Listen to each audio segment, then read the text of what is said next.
Welcome back. Moments ago, the House voted to hold Attorney General Merrick Garland in contempt of Congress, largely along party lines over his refusal to hand over the audio recording of Special Counsel Robert Hur's interview with President Joe Biden. Republicans demanded the audio after Hur declined to prosecute Biden. But the White House asserted executive privilege despite the transcript being available to the public. We should note NBC News is one of several news organizations suing the Justice Department for release of the audio under the Freedom of Information Act. The move by the House today is largely a political exercise. The contempt referral now goes to the Justice Department, but it is extremely unlikely that Merrick Garland will face prosecution. Joining me now from Capitol Hill's NBC News is Vitali.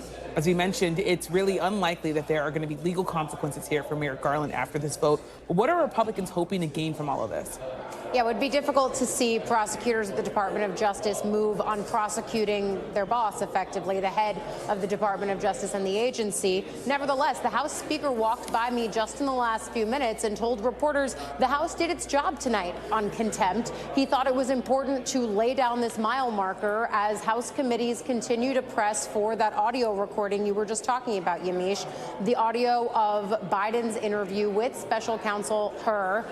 Of course, it's important to point out that these committees do have the transcripts already. They want the audio because they'd like to go further, get further insight into that. And as you mentioned, we are part of a group of news organizations also pushing for that for the public interest. Nevertheless, the House doing what it said it would do several weeks ago when these committees voted their contempt resolutions out, putting it on the House floor, and notably all but one Republican voting to do it.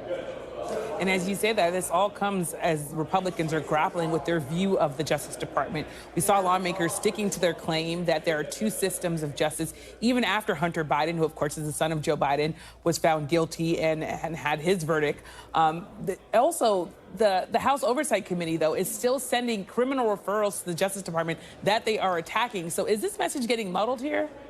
That is a muddled message, certainly, as you see those criminal referrals for members of the Biden family being sent out by some of the key committees that have really made it their job to do oversight of the Biden family over the course of the last year plus that they've had the majority of this House. And then at the same time, they are also actively talking about the two-tiered system of justice, the weaponization that they see of government against conservatives. Of course, the fact that Hunter Biden is the son of a Democratic president did nothing to change their view on that.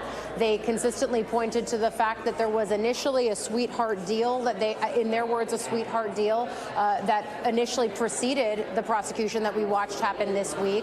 Still, we'll see them continue going on. And I think what's important, Yamiche, as I look at the ways that the House Republicans have leveraged their gavel power here, is that they really do view themselves as the immediate line of defense to the former president, who has made a clear decision to go after the role of government, to go after the legal system in this country. And certainly that hasn't changed when you watch the ways that these committees have operated. Yeah.